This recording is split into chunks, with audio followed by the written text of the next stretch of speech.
আপনাদের সাথে তো দেখা হয় না, হয়েছে এর আগে? শুরু হয়েছে। আসসালামু আলাইকুম প্রিয় শিক্ষার্থী ভাই বোনেরা, আশা করি ভালো আছেন সবাই। আমি তানভীর স্যার আপনাদেরকে স্বাগত জানাচ্ছি। আজকের আমাদের টপিকস কি? আধুনিক যুগ। আচ্ছা আচ্ছা আচ্ছা, ঠিক আছে। তো আশা করি সবাই ভালো আছেন। অনেকের সাথে দেখা হয়নি, ওই যে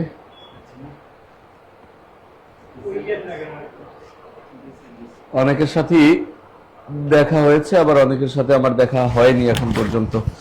আপনিও নতুন, আপনিও নতুন, আপনিও নতুন, তাই না? এর আগে দেখা হয় না, হয়েছে? ক্লাস করছিলেন? আপনার চেনা লাগে না কেন? ওকে, ঠিক আছে। আপনারা যারা আমাদের সাথে আছেন তারা অবশ্যই একটু লাইভটি আজকে শেয়ার করে দিবেন। আজকে একটা জমজমাট ক্লাস হবে ইনশাআল্লাহ।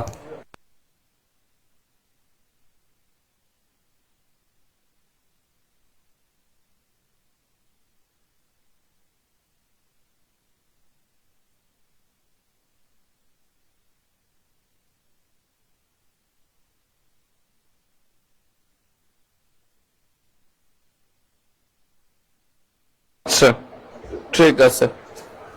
ক্লাসেন। ওয়ালাইকুম আসসালাম। কে কোথা থেকে আছেন একটু বলবেন প্লিজ। হালিমা, হালিমা আপু, সোনিয়া আক্তার, সবাই আছেন? আলহামদুলিল্লাহ ভালো আছি। কে কোথা থেকে আছেন সবাই একটু বলবেন প্লিজ। ওকে। এবং আপনাদের কাছে প্রথমত আমার যে প্রশ্নটা থাকবে, প্রশ্নটা হচ্ছে বাংলাদেশের ইতিহাসের আধুনিক যুগ শুরু হয় কত সাল থেকে? বাংলাদেশের ইতিহাসের আধুনিক যুগ শুরু হয় কত সাল থেকে? হ্যাঁ, অনলাইনে যারা আছেন, বাংলাদেশের ইতিহাসের আধুনিক যুগ, আধুনিক যুগ কত সাল থেকে? 1 নাম্বার 1765, 2 নাম্বার 1800, 3 নাম্বার 1801, আর 4 নাম্বার 1947। কত সাল থেকে? সবাই একটু উত্তর দিবেন। অনেকদিন পর আপনার ক্লাস স্যার। হ্যাঁ, অনেকদিন পর, প্রায় 1 বছর পর। আপনাদের সাথে গত বছর 2025 সালের ডিসেম্বরে মনে হয় দেখা হয়েছিল, তাই না? 1 বছর পর। প্রাইমারির পরীক্ষা কি বাতিল হবে? কর্তৃপক্ষ জানে। আমি কি কর্তৃপক্ষ? হ্যাঁ, বাতিল হইলেই বা কি আর না হইলেই বা কি? আবার পরীক্ষা নিলেও তো আপনি কিছু পারবেন না। হ্যাঁ, তো লাভ আছে কোনো? আচ্ছা, ঠাকুরগাঁও থেকে। ওকে স্যার, বরিশাল থেকে। বরিশালিয়া, কেমন আছেন? ওয়ালাইকুম আসসালাম। ওয়ালাইকুম আসসালাম। ঠাকুরগাঁও থেকে একজন, সাতক্ষীরা থেকে। ওকে, উত্তর দিচ্ছে, একজন উত্তর দিচ্ছে 1800 সাল, আর একজন উত্তর দিচ্ছে 1801 সাল। ওকে, দেখি কে কয়টা উত্তর পারেন। 3 নাম্বার 1801।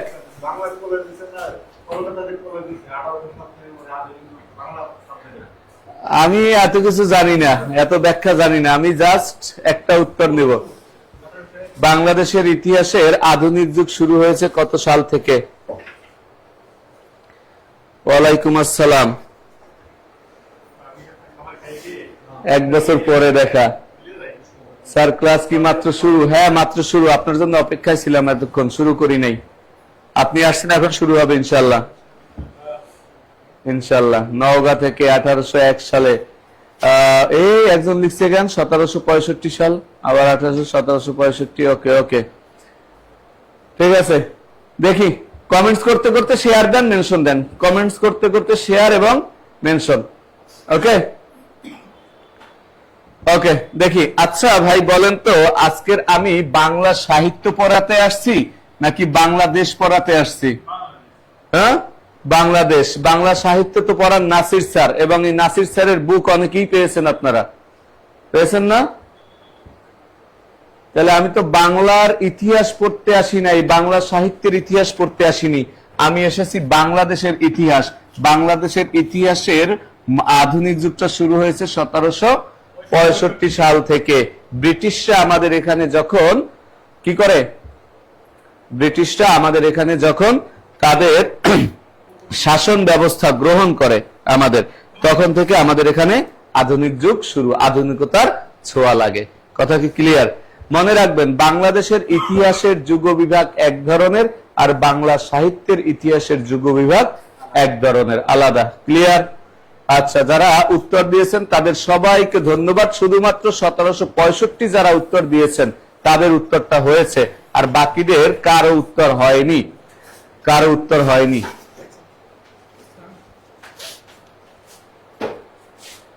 মজা লাগছে। ওকে, কথা বুঝছেন কিনা? এখনো 1801 সাল দিয়েই যাচ্ছে, দিয়েই যাচ্ছে। হ্যাঁ,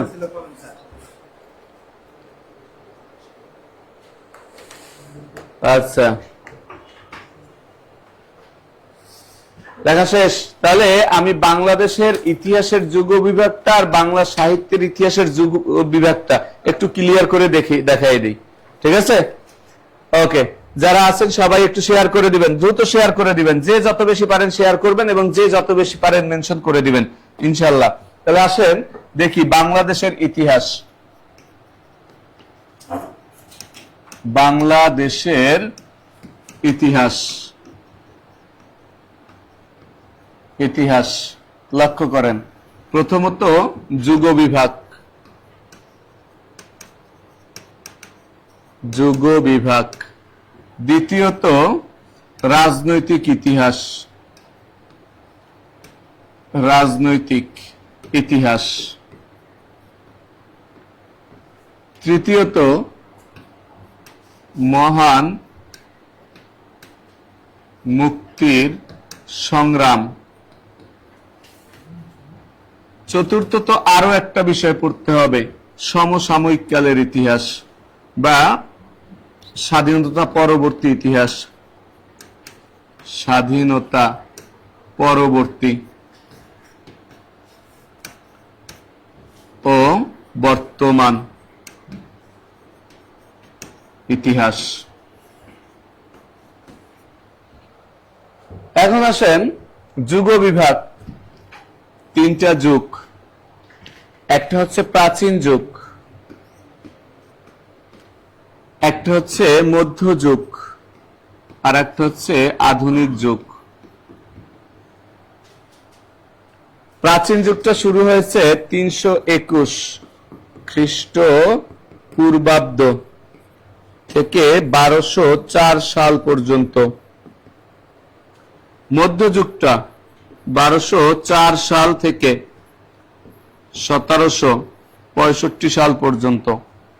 আধুনিক যুগ 1765 সাল থেকে 1947 সাল পর্যন্ত। 47 সাল পর্যন্ত আমরা সবাই ভারতীয়, সবাই ভারতের সবাই মিলে, শুধুমাত্র পাকিস্তান ব্রিটিশ হটাও, ব্রিটিশ হটাও, এটা নিয়ে আমরা সবাই মিলে একত্রে কি করেছি, আন্দোলন করেছি। ব্রিটিশরা যাওয়ার পরে যার যার নিজস্ব আলাদা আলাদা রাজনীতি শুরু হয়েছে, সেখানে আমার এই বাংলাদেশের রাজনীতি তো আলাদা আলাদা শুরু হয়েছে। যেমন উদাহরণ দেই, উদাহরণটা হচ্ছে 5 আগস্টের পূর্বে সবাই আমরা একত্রে ছিলাম, সেখানে আমরা কোনো মাস্টার মাইন্ড খুঁজি নেই, হচ্ছে কিনা, খুঁজি নেই। তো আগে একটাই ইয়া ছিল, আমাদের টার্গেট ছিল আগে হটাও, আগে হটাও। যখন হটে গেছে এখন দেখি ওমা ডিরেকশন নাকি উনি দিছে, ডিরেকশন নাকি উনি দিছে, ডিরেকশন নাকি উনি দিছে। এখন সবাই, এখন নেতার অভাব নাই। তোদের ওখানে নেতাকে যে যে সময় চেপতে ওঠে, এক কোনো নেতা এখন আর খুঁজে পাই না। কথা বুঝছেন কিনা? তাহলে ঠিক তেমনি ভাবে 1947 সাল পর্যন্ত আমরা সবাই কি ভারতীয়, 47 সাল পর্যন্ত সবাই আমরা ভারতীয়।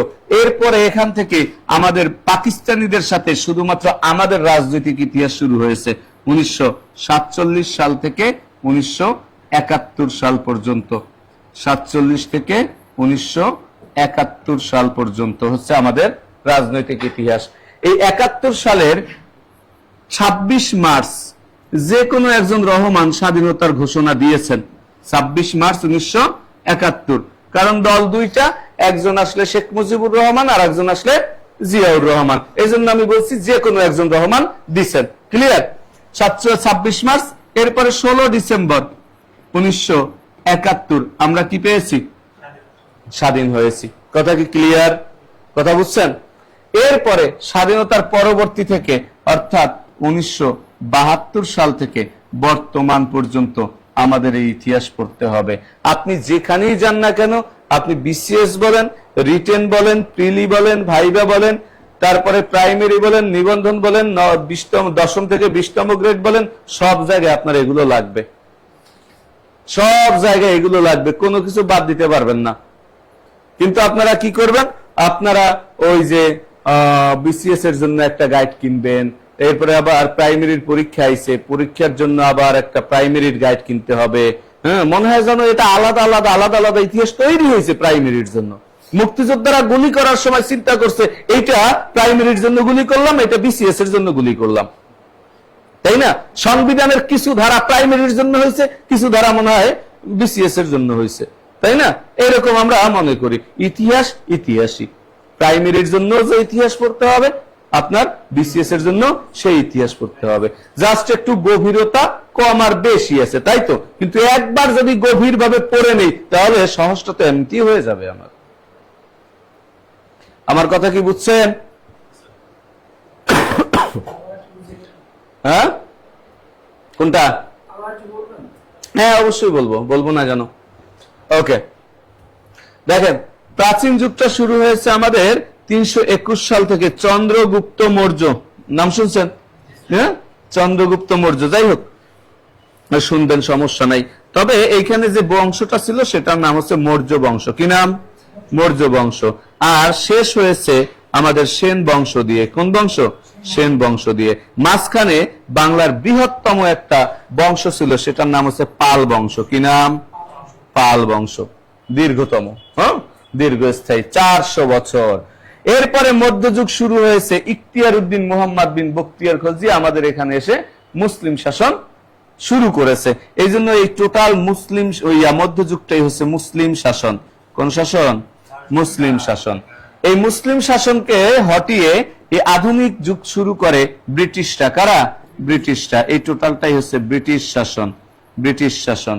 ব্রিটিশ শাসনের পরে এই অঞ্চলটা, এই জায়গাটা 47 থেকে 71 এটা পাকিস্তান শাসন। কোন শাসন? পাকিস্তান শাসন। আমরা পাকিস্তানি ছিলাম তখন, তাই না? আচ্ছা, পাকিস্তানি ছিলাম তখন, এখন আমরা বাংলাদেশি।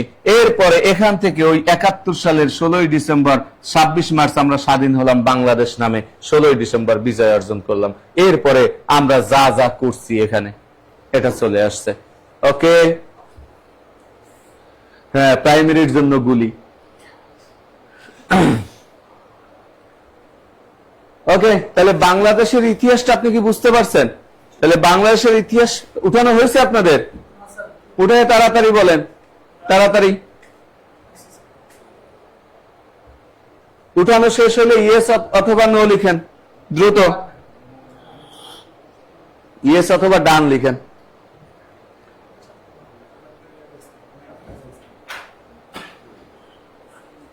লেখা হলে বলবেন। দ্রুত লিখবেন নাকি আমি ঘুমাবো? লেখা শেষ? ওকে, এবার লক্ষ্য করেন। এবার বাংলা সাহিত্যের ইতিহাসটা আমি একটু দেখি তাহলে। হ্যাঁ, আচ্ছা, লক্ষ্য করেন, আমরা এই বাংলাদেশের ইতিহাসের প্রাচীন যুগে পাল আমল পড়েছি না? পাল আমল পড়েছি না? ওই পাল আমলে এসে আমাদের বাংলা সাহিত্যের এই যে প্রাচীন নিদর্শন চর্যাপদ এটা রচিত হয়েছে। তার মানে আমার বাংলাদেশের ইতিহাস পড়তে পড়তে যখন পাল আমলে আসব, তখন আমার বাংলা সাহিত্যের ইতিহাস শুরু হবে, প্রাচীন যুগ শুরু হবে। তাহলে দেখেন বাংলা সাহিত্য কিভাবে আসছে।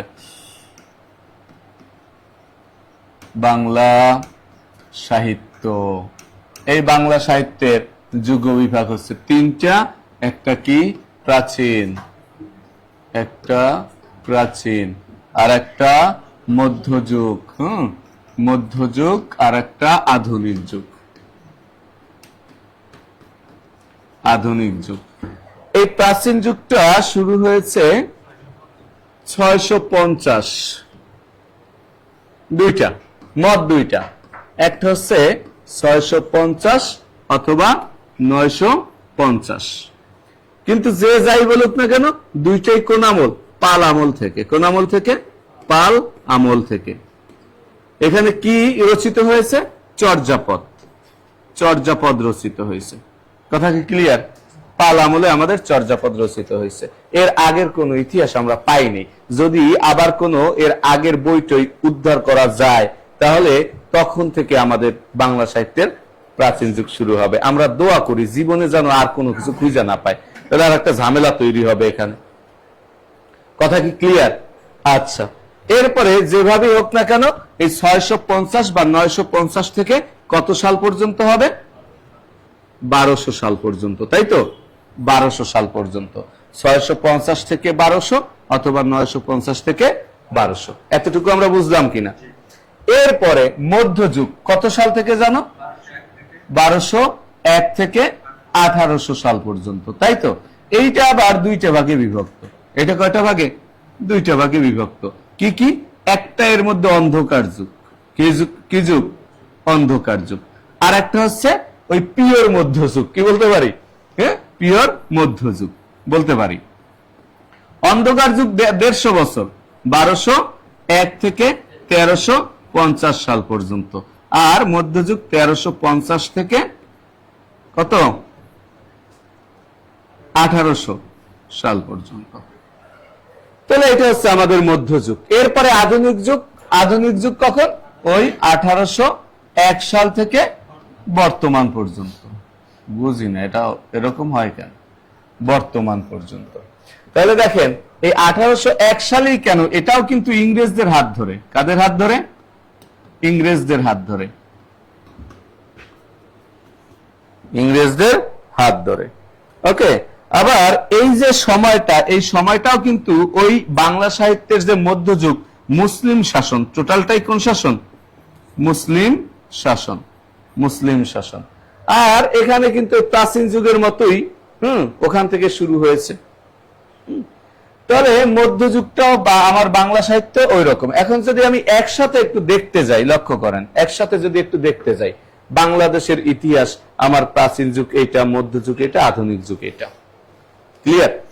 এরপরে বাংলা সাহিত্যের প্রাচীন যুগ শুরু হয়েছে ওই বাংলাদেশের প্রাচীন যুগের মধ্য থেকে।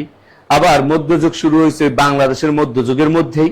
হ্যাঁ, আবার আধুনিক যুগ শুরু হয়েছে বাংলাদেশের আধুনিক যুগের মধ্যেই। কথা কি ক্লিয়ার? হ্যাঁ, আশা করি পারবেন এখন দুইটা তফারেন্স করতে। পারবেন না? ইনশাআল্লাহ সবাই বুঝছেন আপনারা অনলাইনে যারা আছেন। আমি মাহবুবা, মাহবুবা হ্যাঁ চলে আসলাম। ওই জন্য ওই যে দুইটা ইতিহাস যেন ইয়া না হয়, প্যাচ না লাগে। প্যাচ ছাড়া ইতিহাস আসছি। কথা বুঝছেন? আগের বইটা আমি উদ্ধার করব, পড়তে পড়তে আমরা শেষ। একই অবস্থা হয় স্যার। ওকে, ঠিক আছে। ওকে, তাহলে আসেন আমরা বাংলাদেশের মধ্যযুগটা শুরু করি। বাংলাদেশের মধ্যযুগটা মানে আধুনিক যুগটা কত সাল থেকে জানো? 1775 থেকে 65 থেকে 1947। এবার শিরোনাম করেন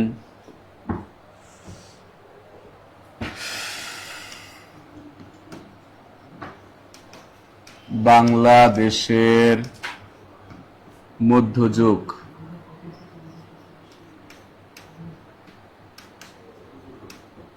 1765 থেকে 1947।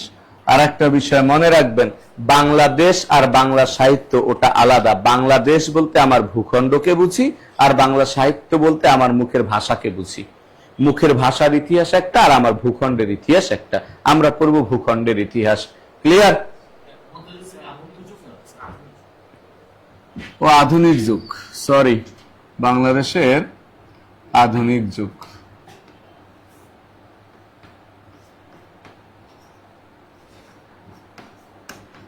বাংলাদেশের আধুনিক যুগ 1765 থেকে 1947। এই সময়টা দুইটা ভাগে বিভক্ত। কয়টা ভাগে? দুইটা ভাগে আমরা পড়ব। প্রথমত ব্রিটিশরা এখানে এসেছিল বাণিজ্য করার জন্য একটা কোম্পানি তৈরি করে, হ্যাঁ, প্রতিষ্ঠা করে। ওই কোম্পানিটা প্রথমত শাসনভার গ্রহণ করে। এই জন্য প্রথম সময়টা আমরা পড়ব কোম্পানির শাসন। কোম্পানির শাসন। এই কোম্পানির শাসনটার অত্যাচার অনাচারের ফলে সরাসরি এই শাসন ব্যবস্থাটা নিয়ে যাওয়া হয় কার কাছে? ব্রিটিশ রাজা বা রানীর কাছে। এই জন্য পরবর্তীতে হবে সরাসরি ব্রিটিশ শাসন। সরাসরি ব্রিটিশ শাসন। একটা হচ্ছে কোম্পানির শাসন আর একটা হচ্ছে সরাসরি ব্রিটিশ শাসন। ওকে, কোম্পানির শাসনটা শুরু হবে 1765 সালে, শেষ হবে 1858 সালে। সরাসরি ব্রিটিশ শাসনটা শুরু হবে 1858 সালে, এটা শেষ হবে 1947 সালে। কত সালে? 1947 সালে। ওকে, সবাই খাতা কলম নিয়ে বসবেন। ফ্রি ক্লাসে বসছেন, সমস্যা নাই, খাতা কলম নিয়ে বসেন। হ্যাঁ, ওকে ওকে।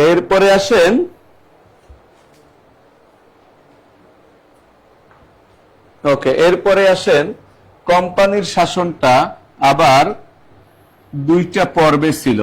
প্রথম পর্বে প্রথমত কোম্পানির শাসকরা যারা ছিলেন তাদের পদবি ছিল গভর্নর। কি পদবি? গভর্নর ছিল। গভর্নর ছিল। এর পরবর্তীতে তাদের র্যাঙ্কটা একটু আপডেট করা হয়, তাদের পদবি হয় governor general. Governor general. Governor general. গভর্নরের শাসনটা শুরু হবে 1765 সালে, আর এটা শেষ হবে কত সালে বলেন তো?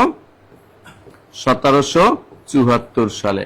গভর্নর জেনারেলের শাসনটা শুরু হবে 1774 সালে, শেষ হবে 1858 সালে।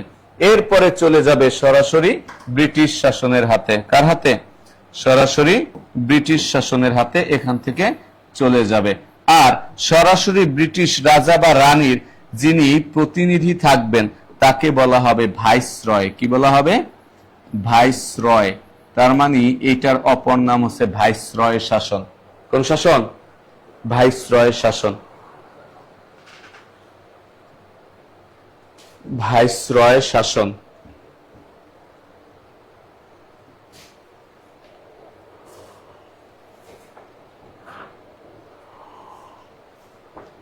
আমরা পুরানরা কেউ নাই ক্লাসে? আমি তো পুরাতন আছি। আচ্ছা,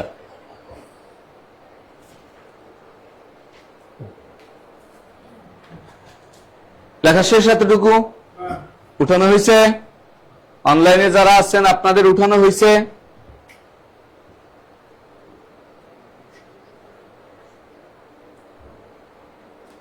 উঠানো হয়েছে আপনাদের? ওকে, তাহলে আসেন আমরা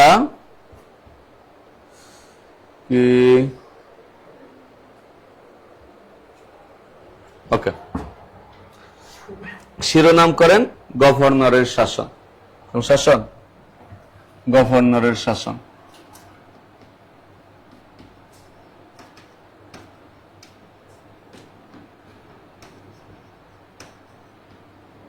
গভর্নরের শাসন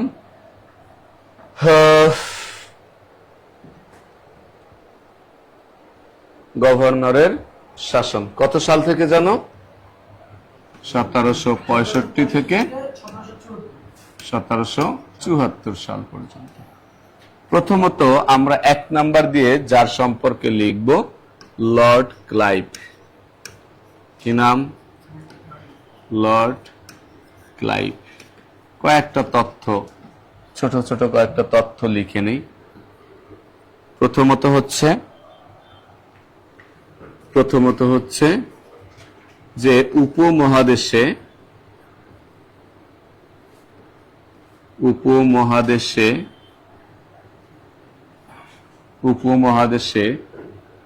প্রথম ইংরেজ শাসক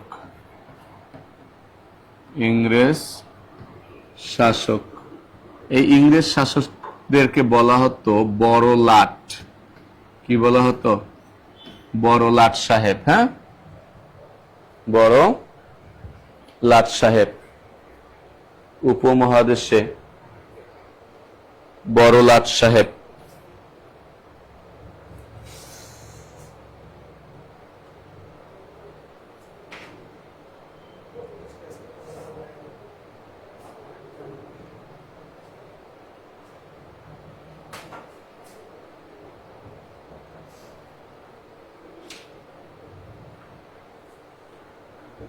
উপমহাদেশের বড় লাট।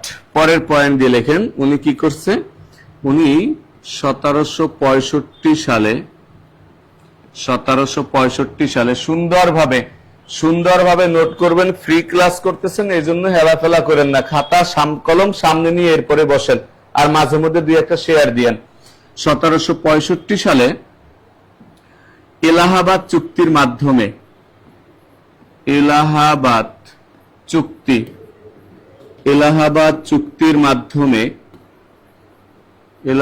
চুক্তির মাধ্যমে মুঘল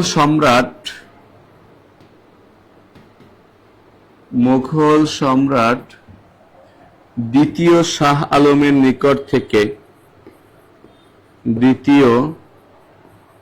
শাহ আলমের নিকট থেকে বাৎসরিক 26 লক্ষ টাকার বিনিময়ে 26 লক্ষ টাকার বিনিময়ে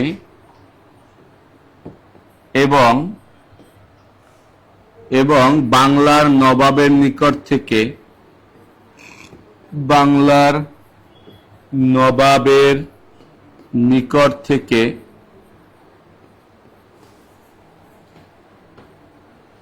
বাৎসরিক 53 লক্ষ টাকার বিনিময়ে, এই দুইটা কিন্তু পরীক্ষায় আসে, কত লক্ষ টাকার বিনিময়ে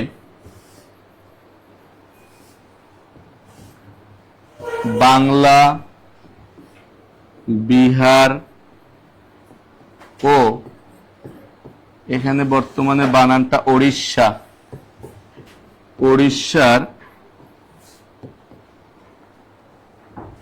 দেওয়ানি লাভ করে।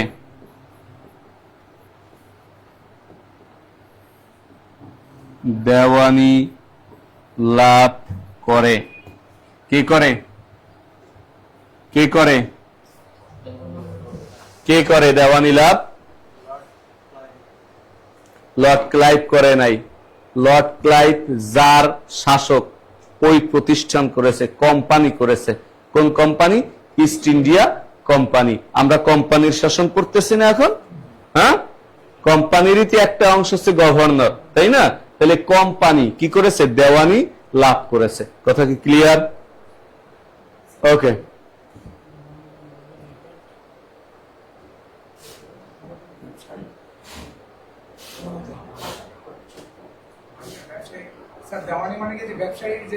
বলবো কথা? এক্ষুনি বলবো ইনশাল্লাহ। লেখা হয়েছে? হ্যাঁ, লেখা হয় নাই এখনো? দ্রুত লেখেন। 1765 সালে এলাহাবাদ চুক্তির মাধ্যমে মুঘল সম্রাট দ্বিতীয় শাহ আলমের নিকট থেকে বাৎসরিক 26 লক্ষ টাকার বিনিময়ে এবং বাংলার নবাবের নিকট থেকে বাৎসরিক 53 লক্ষ টাকার বিনিময়ে বাংলা, বিহার ও উড়িষ্যার দেওয়ানি লাভ করে। বিহার, হ্যাঁ, বাংলা, বিহার ও উড়িষ্যার দেওয়ানি লাভ করেন।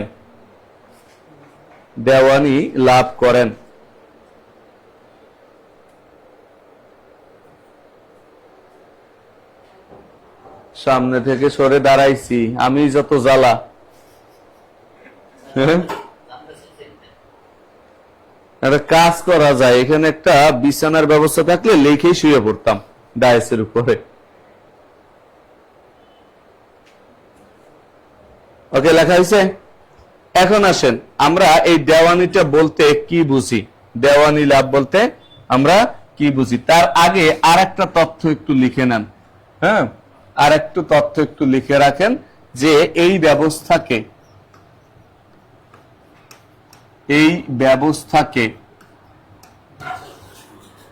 দ্বৈত শাসন বলা হয়। দ্বৈত শাসন বলা হয়,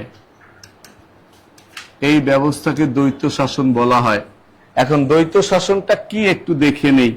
দ্বৈত শাসন, দ্বৈত শাসন একটু লক্ষ্য করেন। দ্বৈত শাসন মানে দুই ধরনের শাসন, দুইজনের কাছে।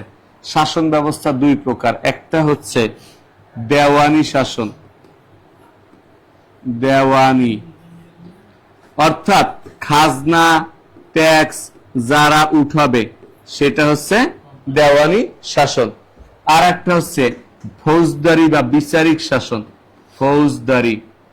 ফৌজদারি বা বিচারিক শাসন, বিচার আচার যে করবে, বিচারিক শাসন। এখন লক্ষ্য করেন, আপনি বিচার আচার করার জন্য শাসন ব্যবস্থায় চলে গেলেন, কিন্তু আপনার কাছে কোনো প্রকার টাকা পয়সা নাই। দেখেন তো আপনারা কেউ মানবে? ওই সরকারকে কেউ মানবে? মানবে না। তাহলে আপনার সরকারের আগে কি লাগবে? টাকা পয়সা লাগবে। এই দেওয়ানি এবং ফৌজদারি দুইটাই ছিল একজনের হাতে। এখানে ছিল, ওখানে ছিল মুঘল সম্রাটের কাছে, আর এখানে ছিল বাংলার নবাবের কাছে। এখন তাদের কাছ থেকে এই কোম্পানি কি করলো? দেওয়ানিটা বা খাজনা ট্যাক্স আদায় করার ওই ক্ষমতাটা নিয়ে নিল, তাদেরকে শুধু বিচার আচার করার জন্য রেখে দিল এবং বলল, আমরা যা পারি টাকা পয়সা উঠাবো, ওখান থেকে তোমাদের একজনকে দিব আমরা 53 লক্ষ টাকা, আর একজনকে দিব আমরা 26 লক্ষ টাকা। তোমরা এই দিয়া তোমাদের ওই সরকার পরিচালনা করবা আর বিচার আচার করবা। কথা কি ক্লিয়ার? এখন দেখেন তো, বছরে যদি নির্দিষ্ট পরিমাণ টাকা দেয়, তাহলে প্রতি মাসে নির্দিষ্ট একটা টাকা পরিমাণ নির্ধারিত হয় কিনা? ওই ব্রিটিশরা টাকা উঠাইয়া তাদেরকে দিবে, ওই দিয়ে তারা তখন চলবে। মুখাপেক্ষী হয়ে গেল কাদের কাছে? দেওয়ানিদের কাছে, ব্রিটিশদের কাছে। তার মানে আসল ক্ষমতাটা, পাওয়ারটা চলে গেল কাদের কাছে? ব্রিটিশদের কাছে। তাহলে প্রকৃত ক্ষমতা এখন চলে গেল ব্রিটিশদের কাছে। তো যদিও নামে দ্বৈত শাসন, কিন্তু প্রকৃত ক্ষমতা কাদের কাছে? এখন যারা টাকা পয়সা দিবে, বিচার আচার তাদের পক্ষে না গেলে কি যেন হবে? থাপ্পড় আরো দুইটা দিবে কিনা? দিবে না? দেবে। তাহলে তাদের বিরুদ্ধে গিয়ে কোনো বিচার আচারও করা যাবে না। এটার নাম হচ্ছে কি? দ্বৈত শাসন। মনে থাকবে? তাহলে দেখেন, এদের কোনো দায়িত্ব আছে নাকি ক্ষমতা আছে? এদের দায়িত্ব আছে নাকি ক্ষমতা আছে? ক্ষমতা আছে। এই জন্য এটাকে বলা হয় দায়িত্বহীন ক্ষমতা। দায়িত্বহীন ক্ষমতা কি বলা হয়? দায়িত্বহীন ক্ষমতা। দায়িত্ব নাই, ক্ষমতা আছে। আর এখানে দেখেন তো, ক্ষমতা নাই, দায়িত্ব আছে। ক্ষমতাহীন দায়িত্ব, ক্ষমতাহীন দায়িত্ব।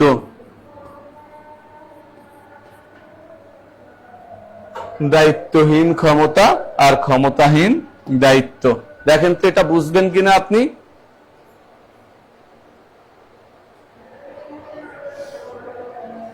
স্যার এগুলো কি লিখতাম, আফসা আফসা মনে পড়তেছে না। তুই হ্যাঁ ভোট আর না ভোট লইয়া থাক।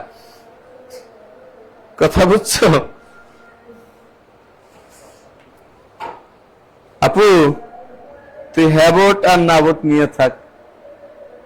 আফসা আফসা মনে থাকলে, আপনার যদি প্রয়োজন মনে হয়, আপনি অবশ্যই লিখবেন। লিখবেন না কেন? অবশ্যই লিখবেন।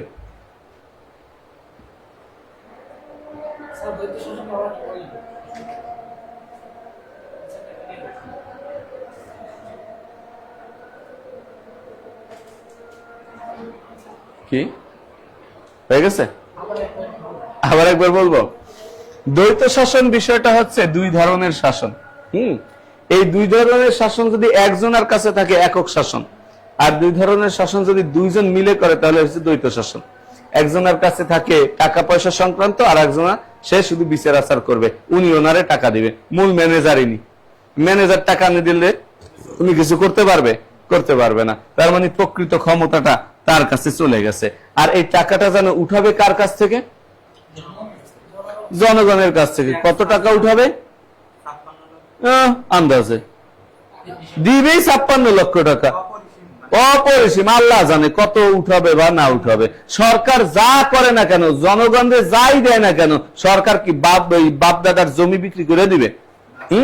যত কার্ড বলেন, যত ইয়া বলেন, এখন ওই অনেক কার্ডের কথা বলতেছে যে আসলে এইটা কার্ড দিব, ওইটা কার্ড দিব, বলতেছে না ওই টাকা আসবে কোথা থেকে? ওই জনগণের কাছ থেকেই নিয়ে দিবে।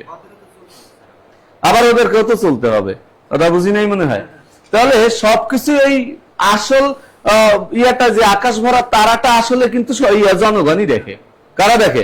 জনগণই দেখে। আবার এই জনগণের মধ্যে যারা ছাত্রছাত্রী আছে তাদেরকে আবার ধোকা দিবে কোন সময়? ওই পরীক্ষার হলে প্রশ্নপত্র ফাঁস করে। কথা বুঝি নাই মনে হয়। আচ্ছা, যাই হোক, এরপরে আসেন। তাহলে এখন এই দ্বৈত শাসনটা বুঝছি কিনা আমরা? ওকে, তাহলে যদি এখন বলা হয় দ্বৈত শাসন এর জনক কে? Lord Clive. কাকে বলা হবে? লর্ড ক্লাইভকে। ওকে, এখন এখন যে টাকা ধার্য করা হলো জনগণের উপর, সব জনগণ বা সব কৃষককে এই টাকা দিতে পারবে? দিতে পারবে? পারবে না। আস্তে আস্তে যখন দিতে না পারলো তখন জমি জমা ইংরেজরা দখল করে নিল, যে তুমি আর এখানে চাষ করতে পারবে না খাজনা না দেওয়ার পর্যন্ত। ওই জমির ধারেই যেতে পারে না। ওই জমিটা আবার অন্য কাউকেও দেওয়া হয় নাই। তাহলে জমিটা কি হয়ে গেল? অনাবাদি রয়ে গেল। ওখানে আর ফসল হবে? কোনো ফসল হবে না। যখন ফসল হলো না, আস্তে আস্তে আস্তে আস্তে কি হবে? খাদ্য অভাব দেখা দিবে, তাই না? খাদ্য অভাব দেখা দিবে। এক পর্যায়ে দেখা গেল খরার সময় খরা আর বৃষ্টির সময় বৃষ্টি। 67 সালের পর থেকে খরার সময় যখন আমার পানি দরকার তখন কোনো পানি নাই, ফসল ফলাইতে পারে নাই। আর যখন পানি দরকার নাই তখন ইচ্ছা মতো সব ডুবাইয়া ভাসায় নিয়ে গেছে, তখনও ফসল হয়নি। এরকম করতে করতে একেবারে আমাদের এখানে 1770 সালে একটা দুর্ভিক্ষ দেখা দেয়। কি দেখা দেয়? দুর্ভিক্ষ দেখা দেয়। 2 নাম্বার দিয়ে লেখেন। ততদিনে চলে আসলো লর্ড কার্টিয়ার। কি নাম? Lord Cartier. Lord Cartier. আমি মনে করি গণতন্ত্র, আপনারা গণতন্ত্র কি বুঝেন? গণতন্ত্র, গণতন্ত্র কাকে বলে? গণতন্ত্র কাকে বলে? জনগণের মতামত। আচ্ছা, if there is no opposition there is no গণতন্ত্র, there is no democracy। এই কথাটার মানে বুঝেন? যদি কোনো বিরোধী দল না থাকে তখন সেখানে কোনো গণতন্ত্র থাকে না। কথা বুঝছেন কিনা? এতদিন কোন বিরোধী দল ছিল না। যদিও কেউ কেউ বলছে আমরা প্রধান বিরোধী দল, জীবনেও কোন বিরোধী দলের কি পালন করতে পারে নাই, দায়িত্ব পালন করতে পারে না। এই জন্য উনি যা করছে, যা চাপাই দিছে, ওইটাই আমাদের উপরে চাপছে। কথা বুঝছেন কিনা? এখনো যদি আপনারা জাতীয় সংসদে শক্তিশালী বিরোধী দল তৈরি করতে না পারেন তাহলে জনগণ আবারও তারা দেখবেন। এজন্য আমি মনে করি এবং আপনাদেরও মনে করা উচিত, যে দলই সরকার গঠন করুক না কেন অবশ্যই আমাদের পার্লামেন্টে একটা শক্তিশালী বিরোধী দল যাওয়া উচিত বলে আমি মনে করি। তাহলে আমার গণতন্ত্র রক্ষা পাবে। গণতন্ত্রের অন্যতম পূর্ব শর্তই হচ্ছে শক্তিশালী বিরোধী দল। শক্তিশালী বিরোধী দল না থাকলে গণতন্ত্র শক্তিশালী হবে না। এখন দেখেন যা ভালো মনে করেন। কথা কি ক্লিয়ার? ওকে, লর্ড কার্টিয়ার। লর্ড কার্টিয়ার আসার পরে তার সময় 1770 সালে, কত সালে? 1770 সালে বাংলায়, 1770 সালে বাংলায় কি তৈরি হয় বলেন তো? বাংলায় 76-এর মনন্তর, 76-এর মতান্তর না, 76-এর মনন্তর। মনন্তর শব্দের অর্থ কি? মনন্তর সংগঠিত হয়। 76-এর মনন্তর সংগঠিত হয়। আর এটা বাংলা কত সাল ছিল? বাংলা 1176 সাল ছিল। 1176 সাল ছিল। Right sir, thank you, thank you. যারা আছেন তারা সবাই আবার একটু শেয়ার করে দিবেন।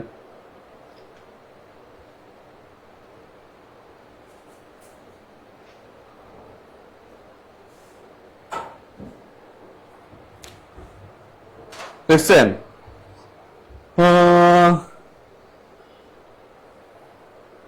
ওকে, তাহলে ৭৬-এর মনান্তর বাংলা কত সালে হয়? ১১৭৬ সালে হয়। আর ইংরেজি কত সালে? ১৭৭০ সালে। মনান্তর শব্দের অর্থ তো কেউ বলতে পারলেন না, দেখি তো কে কে পারেন অনলাইনে যারা আছেন। মনান্তর শব্দের অর্থ কি? মনান্তর শব্দের অর্থ ওকে, দেখি অনলাইনে দেখি পারেন কিনা। মনান্তর শব্দের অর্থ ইংরেজিতে দুর্ভিক্ষ লিখলে ওই দুর্ভিক্ষেরই তো দুর্ভিক্ষ লাগে। হ্যাঁ, একটু বাংলায় লেখ না দুর্ভিক্ষ। আচ্ছা, দুর্ভিক্ষ। হ্যাঁ, এই মনান্তরটা কিন্তু সন্ধি বিচ্ছেদ আসে, বাংলায় সন্ধি বিচ্ছেদ আসে। মনান্তরের সন্ধি বিচ্ছেদ কি দেখি তো কে কে পারেন অনলাইনে, সবাই একটু কমেন্টস করেন। ৩৯২ জন আছেন, ৩৯২টাই কমেন্টস চাই, দেখি মনান্তরের সন্ধি বিচ্ছেদ কি।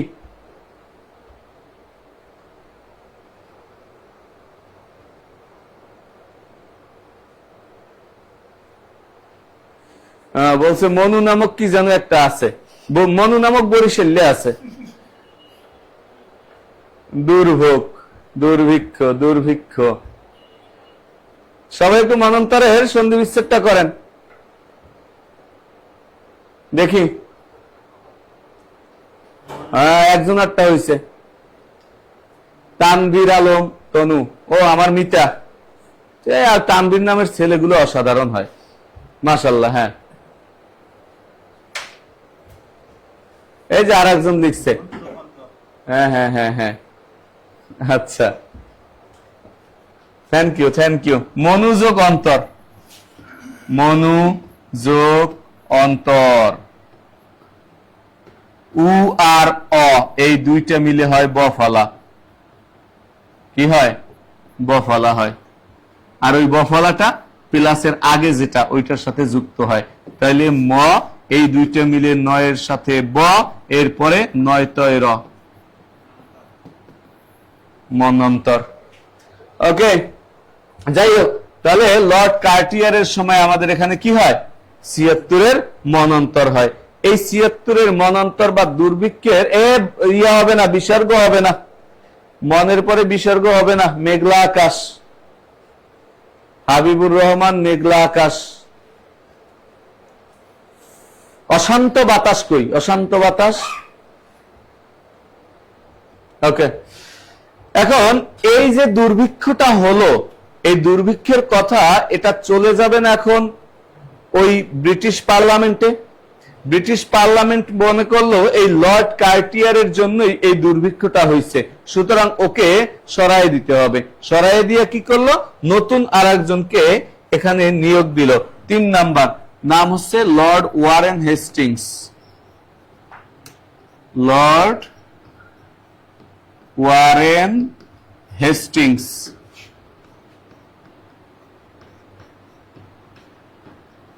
Lord Warren Hastings. Thank you, thank you. অনেকেরই সন্ধি বিচ্ছেদ হয়েছে, থ্যাংক ইউ। দুর্ভিক্ষ।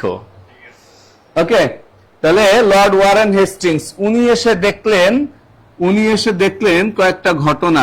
সেটা হচ্ছে ১৭৭২ সালে। কত সালে? ১৭৭২ সাল। উনি এসে দেখলেন এই ৭৬-এর মনান্তরের পিছনে যে বড় কারণটা সেটা হচ্ছে দ্বৈত শাসন। সেটা কি? দ্বৈত শাসন। সুতরাং দ্বৈত শাসন আর রাখা যাবে না। কি করতে হবে? দ্বৈত শাসন বাতিল করতে হবে।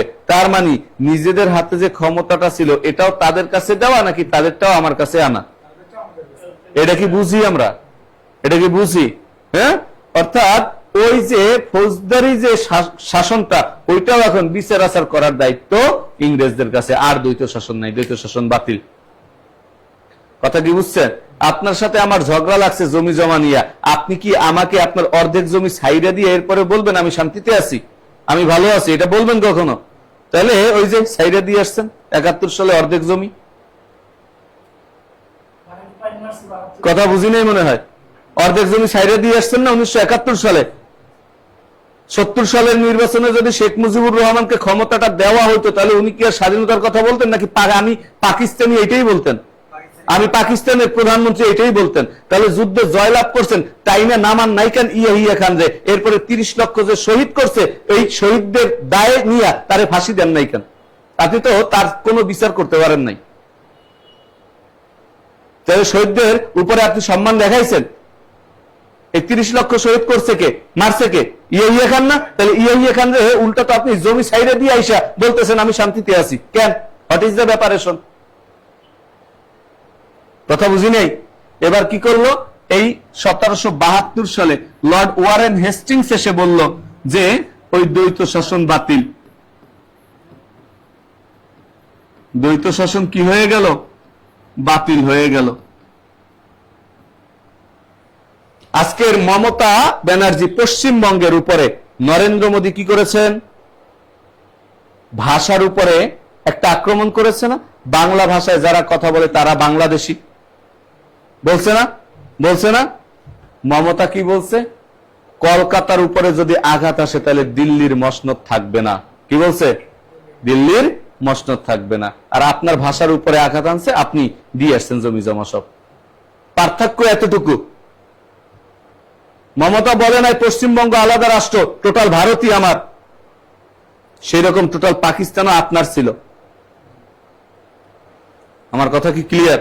অর্ধেক জমি ছাইড়ে দিয়েছেন। ওকে, দ্বৈত শাসন কি করা হয়? বাতিল করা হয়।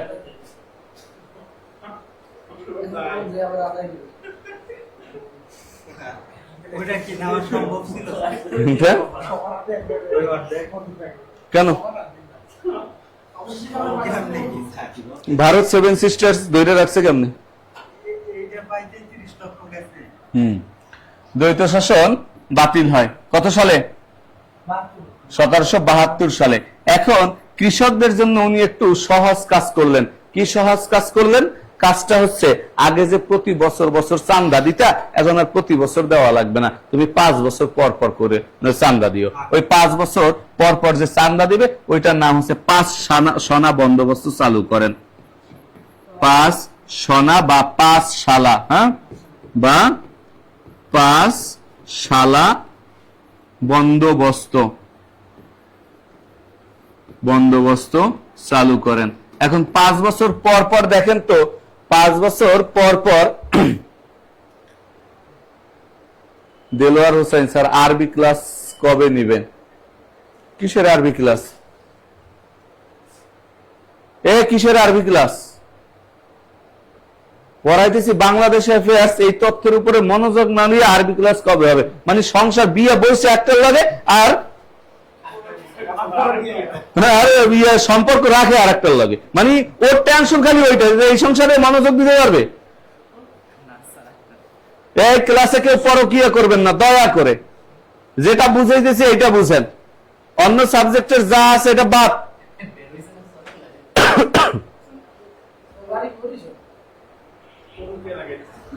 কথা বুঝছেন? 5 সনা বা 5 শালা বন্দোবস্ত চালু করেন। 5 সনা বা 5 শালা বন্দোবস্ত চালু করেন। চালু করার পরে ওই 5 বছর পর পর রাজস্ব কম উঠবে নাকি আরো বেশি উঠবে? বেশি উঠবে না? ওই রাজস্বটা বন্দোবস্ত করার জন্য উপমহাদেশে প্রথম রাজস্ব বোর্ড গঠন করেন। রাজস্ব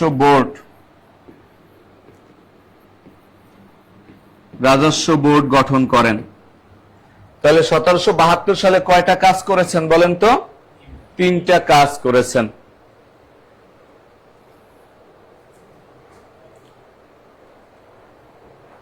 এই আবার আর একজন পরকীয়া করতে যাইও ভুল করছে, বানান ভুল করছে।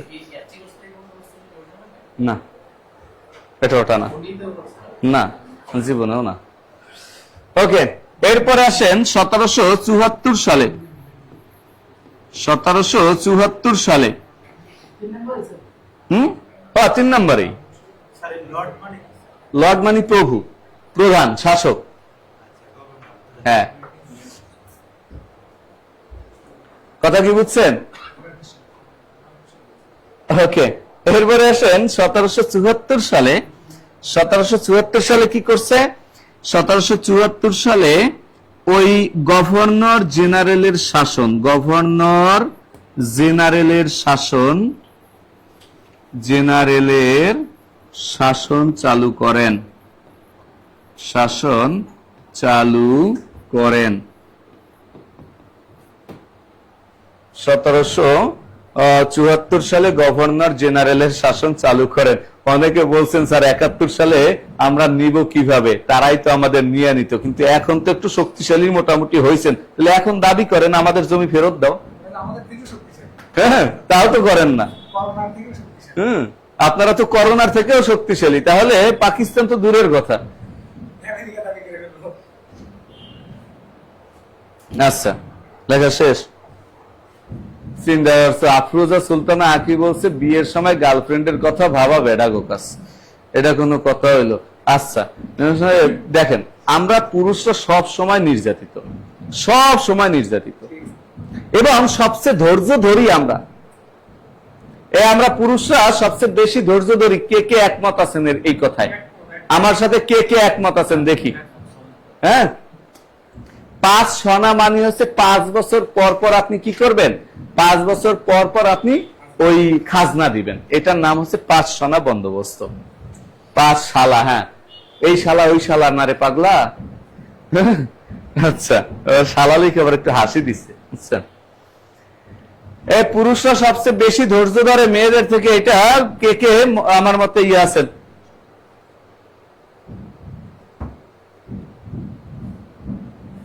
মাশাআল্লাহ, হ্যাঁ, অনেকেই আমার সাথে একমত, অনেকেই একমত।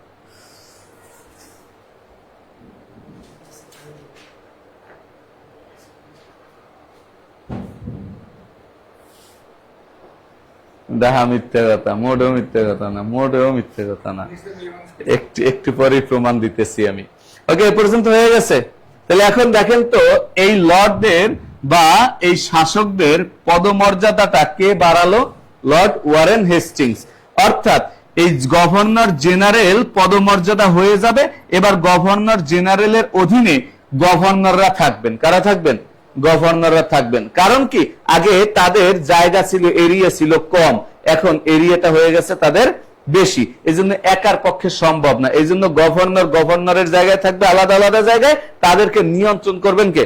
Governor general. কথাটা বুঝছেন কিনা? কে করলো এই পদটা? এখন লর্ড ওয়ারেন হেস্টিংস উনি কি আর একজনকে তার উপরে দিয়ে সে তার অধীনে গভর্নর থাকবেন, নাকি তিনি গভর্নর জেনারেল হয়ে যাবেন? তিনি গভর্নর জেনারেল হয়ে যাবেন। তাহলে প্রথম গভর্নর জেনারেল কে হবেন? আবার শেষ গভর্নর কে ছিলেন?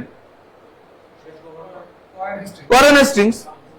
এতক্ষণ তিনি গভর্নর ছিলেন না, এখন তিনি গভর্নর জেনারেল হয়ে যাবেন না? তাহলে শেষ গভর্নর এবং প্রথম গভর্নর জেনারেল কে? না, আর কেউ তো গভর্নর ইয়া হবেন না, মানে প্রধান শাসক হিসেবে গভর্নর না। কথা কি ক্লিয়ার?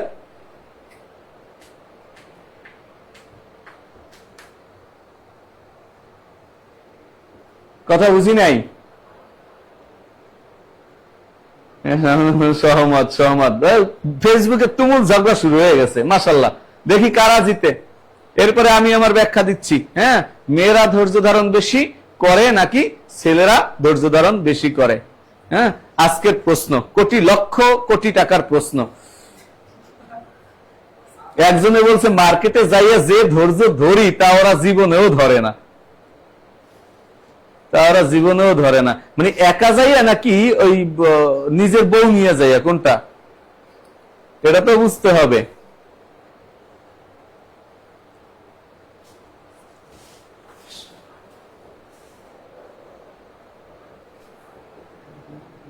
এই যে শিরিন আক্তার কি বলছে। আচ্ছা, এবার আসেন। শিরিন আক্তার মনে হয় আমার ক্লাস করছিল, এই জন্য বলতেছে এই কথাগুলো। ঠিক আছে, এখন শোনেন, আমি একটা কথা বলি। আপুরা রাগ করিস না তোরা, হ্যাঁ শোন আমার কথা মনোযোগ দিয়ে শোন। বাংলাদেশে ছেলেদের গড় বিয়ের বয়স কত বছর? 25.5 বছর। কত? 25.5। আর মেয়েদের গড় বিয়ের বয়স কত? 18 তাহলে আগে বিয়ে করে কারা ভাই? আপুরা বলতো আগে কারা বিয়ে করে? অবশ্যই মেয়েরা বিয়ে করে। তাহলে ছেলেরা ধৈর্য ধরে, মেয়েরা আগে আগে বিয়ে করে, তাই না? তাহলে ধৈর্য বেশি ধরে কারা? ছেলেরা না? আবার আগে আগে বিয়ে করে তো করে, আগে গিয়ে বসেও থাকে বাসর করে কারা? কারা? তাহলে আমাদের দোষ কোথায়? ধৈর্য কারা বেশি ধরে? হ্যাঁ হ্যাঁ হ্যাঁ। আচ্ছা আচ্ছা, এবার আসেন। তারপরেও একটা কথা বলি, মেয়েদের যে আল্লাহ ধৈর্য দিছে ওইটা হ্যাঁ পুরুষরে কখনোই দেয় নাই। কারণ ওই বাচ্চা কাচ্চা হওয়ার পরে ওই বাচ্চা কাচ্চা মানুষ করাটা যে ওই যে সারা দিন সাথে নিয়ে ঠান্ডা করা, হ্যাঁ তারপরে ইয়ে করা, সবকিছু করা, এই যে ধৈর্যটা, এই জন্যই মায়ের পায়ের নিচে সন্তানের বেহেস্ত। ওইটা যদি বাবার পায়ের নিচে হইতো কবে পাড়ায় মাইরে ফেলাইতো। কথা বুঝছেন কিনা? কত ইয়া করতো, সেটা হচ্ছে বড় কথা। আমি কি বলছি, মায়ের পায়ের নিচে মা যদি জাহান্নামে যায়, শোনেন ছেলে যদি ভালো হয় তাহলে ওই মায়ের আমল নামা তার উপরে উঠবে না। আমার কথা কি বুঝছেন? আচ্ছা, তারপরও মায়ের সেবা শুশ্রূষা আপনাকে করতে হবে, এটা বলছে না? ওইটাই বুঝাইছে। ওকে ওকে, সবাই আবার একটু শেয়ার করে দিবেন। এটা কোনো কথা? তো অবশ্যই কথা ভাই।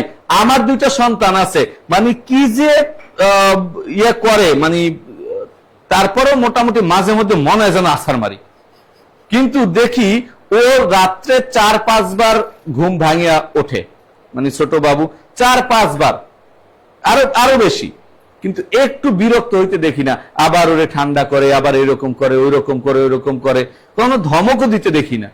কিন্তু আমি পাশে শুয়ে রয়েছি, আমার মেজাজ খারাপ হয়ে যাইতেছে। এই ধৈর্যটা তো তাদেরকে দিছে। ওকে, যাই হোক, একটু মজা করলাম আপনাদের সাথে। আসেন আমরা ক্লাসে ফিরে যাই। গভর্নর জেনারেল, এই যে লর্ড ওয়ারেন হেস্টিংস শাসন ব্যবস্থাটা শুরু করলো, এটা কিসের শাসন? গভর্নর শাসন। পদবিটা কি? গভর্নর। এখন ওই গভর্নর যখন ছিল তখন সীমানাটা ছোট ছিল, এখন সীমানাটা তাদের কি হয়ে গেছে? বড় হয়ে গেছে। এখন একার পক্ষে সম্ভব না, ওই আলাদা আলাদা ভাগ করে ওই ভাগে ভাগে গভর্নর ঠিকই আছে, কয়েকজন গভর্নরকে এখন কি করবে? এখন যিনি ডিরেকশন দিবে তাদের বস হবে, তার পদবিটা হচ্ছে গভর্নর জেনারেল। ওয়ারেন হেস্টিংস করছে, যিনি করছে তিনি এখন কি হবে? মানে গভর্নর বস হবে, তাই তো? তাহলে আর একটা পয়েন্ট দিয়ে লেখেন, পরের পয়েন্ট দিয়ে লেখেন, তিনি কোম্পানির শেষ গভর্নর। কোম্পানির শেষ গভর্নর এবং প্রথম গভর্নর জেনারেল।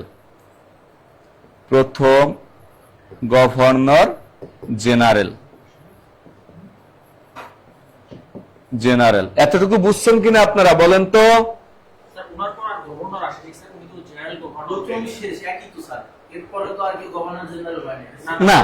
না না না, এরপরে যারা ছিল সবাই গভর্নর জেনারেল, কিন্তু গভর্নরের পদটা এখানেই শেষ। কথা কি ক্লিয়ার? আচ্ছা, অনেক শেয়ার করলাম, থ্যাংক ইউ। না না না না, গভর্নর হচ্ছে লোয়েস্ট পদ আর গভর্নর জেনারেল হচ্ছে হাইয়েস্ট পদ। প্রথম যখন শুরু করছি আমি গভর্নর ছিলাম, ক্লিয়ার? এখন আরো কয়েকটা প্রদেশ আমি করলাম, এখন আমি গভর্নর জেনারেল হয়ে গেলাম, আর ওই পদে পদে গভর্নররাই থাকলো।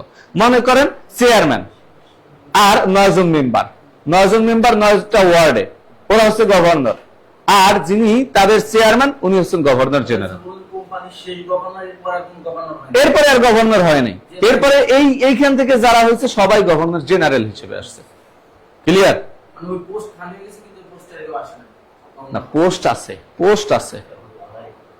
আছে কিন্তু প্রধান যে ক্ষমতাটা গভর্নর জেনারেলের আছে। কথা কি ক্লিয়ার?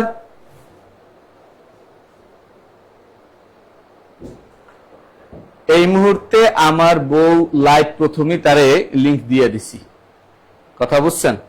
ওকে, এবার আসেন, গেল ওয়ারেন হেস্টিংস। এবার আসেন গভর্নর জেনারেলের শাসন। কি লিখবেন? গভর্নরের শাসনটা এখানেই শেষ। গভর্নর জেনারেলের শাসন, গভর্নর জেনারেল এর শাসন কত সাল থেকে? 1774 সাল থেকে 1858 সাল পর্যন্ত।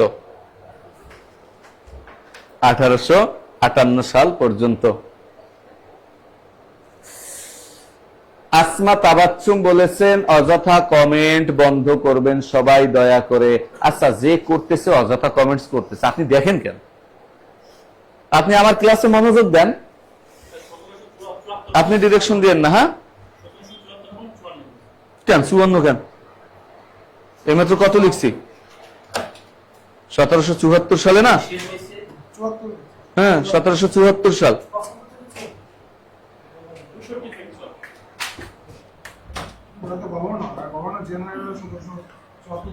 লক্ষ্য করেন, আমি আবার বলছি গভর্নরের শাসনটা 1765 থেকে 1774।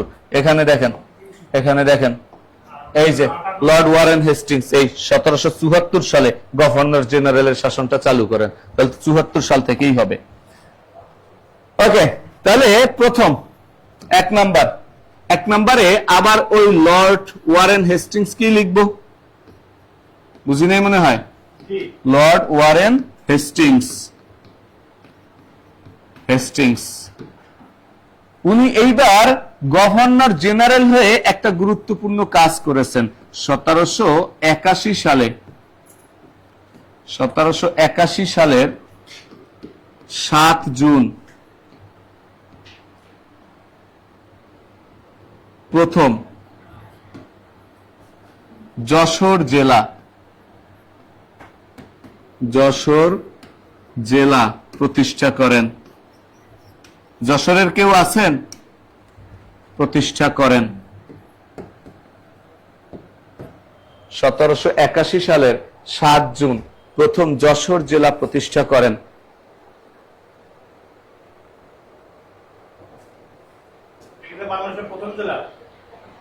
হ্যাঁ হ্যাঁ,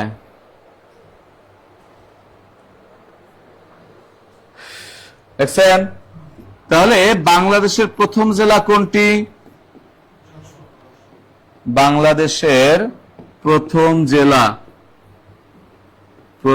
জেলা কোনটি? যশোর। তাহলে বলেন তো জেলা দিবস কবে?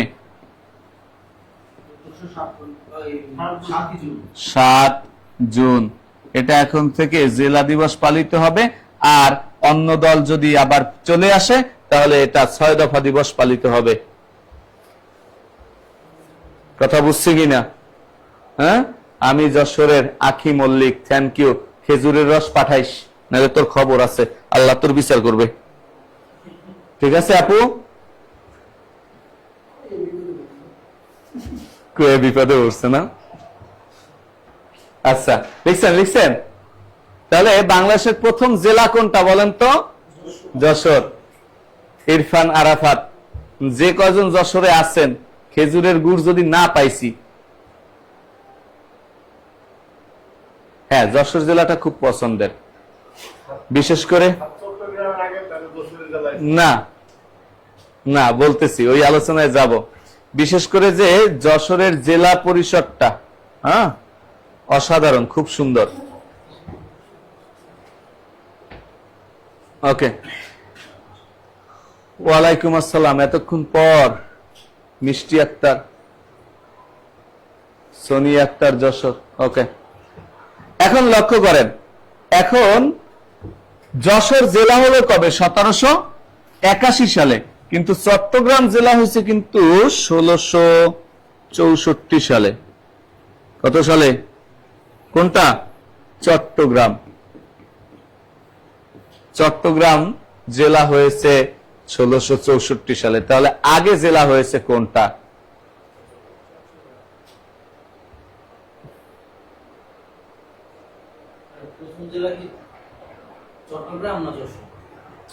আমি প্রশ্ন করছি কি, উত্তর না দিয়ে আবার প্রশ্ন করতেছো। আগে কোনটা? চট্টগ্রাম হয়েছে না? তাহলে বাংলাদেশের প্রথম জেলা যশোর বললাম কেন? যশোর তো পরে হয়েছে না, দুইটাই স্বীকৃতি, দুইটাই জেলা ছিল। আল্লাহ বিচার করবে। বাসায় আসতে হবে, বাসায় আমি চাইলাম খেজুরের গুড় দাওয়াত দেয় বাসায়, চিন্তা করছো? ফুলের রাজ্যে গেছি গদখালিতে। এই গদখালির একটা ছবি আজকে পোস্ট দিতে হবে, ভালো কথা মনে করছো। অনেকগুলো ছবি তোলা আছে ওখানে আমার। দেলোয়ার হোসাইন, চট্টগ্রাম। এখন শুনেন, বাংলাদেশের প্রাচীনতম জেলা যদি প্রশ্ন করা হয় তাহলে উত্তর দিবেন চট্টগ্রাম। কোনটা?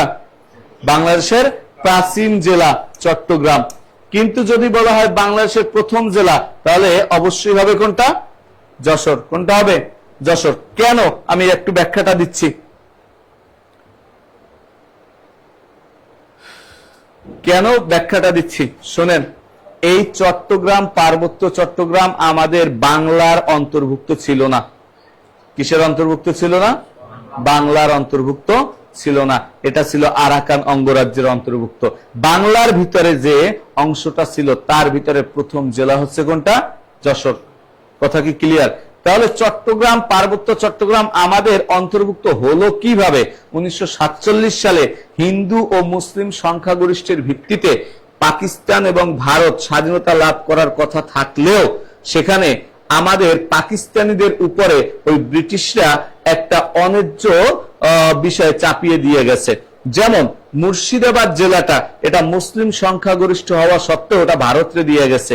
খুলনা জেলাটা এটা হিন্দু সংখ্যাগরিষ্ঠ হওয়া সত্ত্বেও ওটা মুসলমানদের পাকিস্তানের মধ্যে দিয়ে গেছে।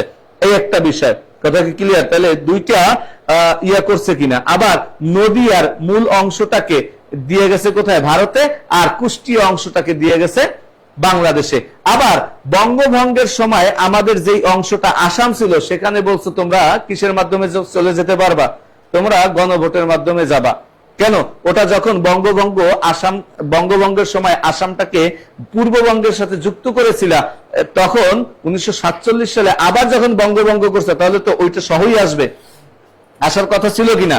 কিন্তু সেখানে বললো তোমরা গণভোটের মাধ্যমে যাবা। গেল গণভোটের মাধ্যমে কিসের সাথে? ভারতের সাথে। আবার ওই আমাদের সিলেট জেলাকে বলল তোমরা গণভোটের মাধ্যমে যে কোনো দেশের সাথে চলে যেতে পারবা। সিলেট আসলো পাকিস্তানের সাথে। কার সাথে? পাকিস্তানের সাথে। কাশ্মীর, সেখানে জানে সংখ্যাগরিষ্ঠ মুসলিম, জানে কি সংখ্যাগরিষ্ঠ মুসলিম, তাহলে ওটা অবশ্যই পাকিস্তানকে দেওয়ার কথা ছিল, কিন্তু বলল এখানে গণভোট দিবা। কি দিবা? গণভোট দিবা। একটা ফাঁকা জায়গা রেখেই দিছে সব জায়গায়। এখন এই যে পাকিস্তানের মোটামুটি একটু ক্ষতি করলো না, ওই ক্ষতি করার জন্য মানে ক্ষতিপূরণ দেওয়ার জন্য ওই চট্টগ্রাম, পার্বত্য চট্টগ্রামকে আরাকান রাজ্য থেকে এনে এই পাকিস্তানের সাথে অন্তর্ভুক্ত করা হয়। কথা বুঝছেন কিনা? এক্স্যাক্টলি। কথা কি ক্লিয়ার? ওকে। এই জন্য এটা আমাদের অংশই ছিল না। এই জন্য 1664 সালে চট্টগ্রাম জেলা হলেও ওটা আমার বাংলার মধ্যে ছিল না।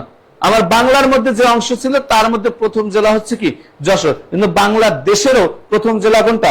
যশোর। তবে প্রাচীন জেলা, এর আগে জেলা হয়েছে কোনটা?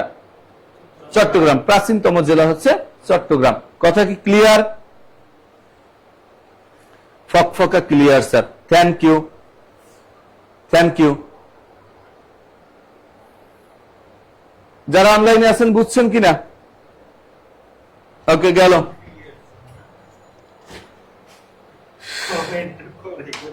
ফকফকা অল ক্লিয়ার। হ্যাঁ, একটু স্লো, লাইভ ক্লাস তো একটু স্লো যায়, সমস্যা নাই।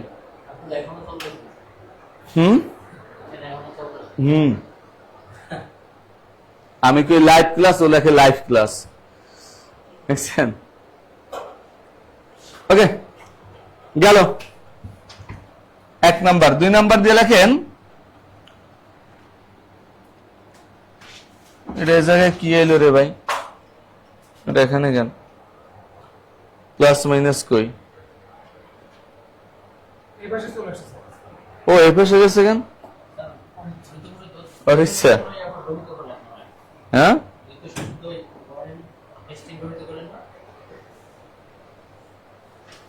তো এই যে লেখাইছি তো ওখানে। আচ্ছা, এরপরে 2 নাম্বার আসেন লর্ড কর্নওয়ালিস। লর্ড কর্নওয়ালিস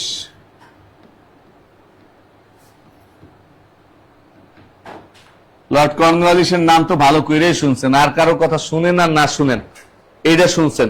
ওই একটাই মুখস্থ আছে জন্য পরীক্ষায় প্রশ্ন যাই করি উত্তর লর্ড কর্নওয়ালিস, তাই না? স্যার আপনি শুধু দাওয়াত চান, বরিশালে দাওয়াত দেন আমাকে। আমি সব সময়, আমার দরজা সব সময় খোলা।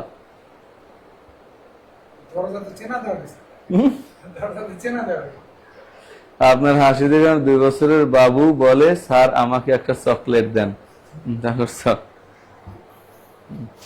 আমরা বুঝি এরকম, হ্যাঁ কিছু খাইতে মনে চাইলে হ্যাঁ বলে একটু আমার জন্য একটু চকলেট নিয়ে এসে। আমি না, বাবু খাইতে চাইছে। আচ্ছা, এবার আসেন লর্ড কর্নওয়ালিস। উনি কি করলো? উনি এসে আবার ওই 1789 সালে যে কাজটা করলো সেটা হচ্ছে 10 সনা বন্দোবস্ত চালু করেন। 10 সনা বা 10 শালা বন্দোবস্ত।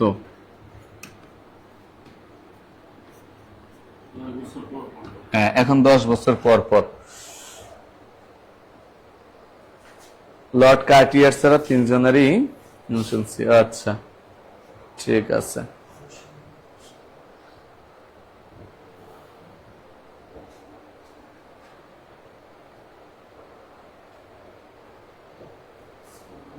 না দরজা আছে কিন্তু দরজা খোলা। ওকে, 1789 সালে 10 সালা বন্দোবস্ত চালু করেন। এরপরে কি করেন? 1793 সাল। 93 সালে 2টা গুরুত্বপূর্ণ তথ্য লিখে রাখবেন। একটা হচ্ছে চিরস্থায়ী বন্দোবস্ত চালু করেন। চিরস্থায়ী বন্দোবস্ত চালু করেন। ফলে জমিদারি প্রথার উদ্ভব হয়।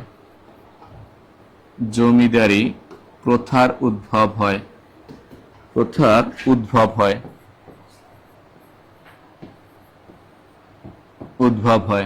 আর একটা কি করেন? সূর্যাস্ত আইন। সূর্যাস্ত আইন প্রণয়ন করেন।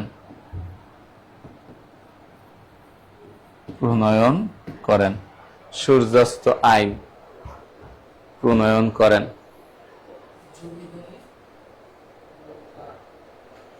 সবাই বরিশালে চলে আসেন ইনশাআল্লাহ। সবাই চলে আসেন বরিশালে। আর আমাদের নাসির স্যার তো আছেই বরিশালে ইনশাআল্লাহ। ওকে, লেখা শেষ। সূর্যাস্ত আইন। এখন এই বিষয়টা কি লক্ষ্য করেন। এখন লর্ড কর্নওয়ালিস বলল যে জমিগুলো আমাদের অধীনে পড়ে আছে, চাষাবাদ হয় না, তাহলে এগুলো রাইখে কি লাভ? আমরা একটা কাজ করি, হ্যাঁ দরপত্র আহ্বান করি, টাকা পয়সা দিয়া ওরা ওদের মতো করে জমি জমা নিয়ে যাবে, চিরস্থায়ী ভাবে সারা জীবনের জন্য ওরা মালিক হয়ে যাবে। ওরা শুধু কিছু মানে নির্দিষ্ট সময়ের পূর্বে সূর্য অস্ত যাওয়ার আগে আমাদেরকে কি দিয়ে যাবে? খাজনা দিয়ে যাবে, কর দিয়ে যাবে, মালিকানায় দিয়ে যায়। এখন দেখেন তো কৃষকের কাছে কি এত টাকা আছে? কৃষক জমি জমা নিতে পারবে? যাদের কাছে টাকা আছে, বড় লোকটা টাকা পয়সা দিয়া ওই জমি জমা, যার যত বেশি টাকা সে তত বেশি জমি জমা নিয়ে গেল, বড় লোক হয়ে গেল। আরো বড় লোক কি, এটাকে কি যেন বলে? বড় লোক বলে না, আরো কি যেন বলে? ওই যে প্রোম্যাক্স, বড় লোক প্রোম্যাক্স, আলট্রা প্রোম্যাক্স হয়ে গেল আস্তে আস্তে। হ্যাঁ, এখন যার জমি বেশি সে তত বড় জমিদার। এখন এই জমিদাররা কি করলো? জমিদাররা ওই কৃষকদের মাধ্যমে চাষবাস করাইয়া তারা সূর্য অস্ত যাওয়ার মধ্যেই কি করে দেয়? ওই খাজনা পরিশোধ করে দেয়। এটার নাম হচ্ছে সূর্যাস্ত আইন। কথা কি ক্লিয়ার? ওকে, তাহলে এখন যদি আপনার টেকনিক্যাল প্রশ্ন আসে, টেকনিক্যাল প্রশ্ন যদি আসে যে বাংলায় জমিদারি প্রথার উদ্ভব হয় কোন ঘটনার কারণে? চিরস্থায়ী বন্দোবস্তের কারণে। গুড, এই তো বুঝতে পারছেন। এই আপনারা অনলাইনে যারা আছেন বুঝতেছেন তো? বুঝতেছেন তো আপনারা? ওকে, সূর্যাস্ত আইন প্রণয়ন করেন, বাস শেষ। এখন এই যে লর্ড কর্নওয়ালিস, ওনার ইতিহাস কি জানেন মোটেও? ইতিহাস একটু বলে নেই, জাস্ট একটু শুনে নেন। হ্যাঁ, বিষয়টা হলো নাসির স্যারের উপরে সব চাপাবেন এটা জানতাম স্যার, আমার ঘরে তো বউ আছে রে ভাই। হ্যাঁ, তাহলে ওরা নাসির স্যারের উপরেই চাপাবো, তার ঘরে বউ নেই। ওকে, আপনারা যে একটু দেখেন নাসির স্যারের বিষয়টা, বেচারা খুব কষ্টে আছে। আচ্ছা, এবার আসেন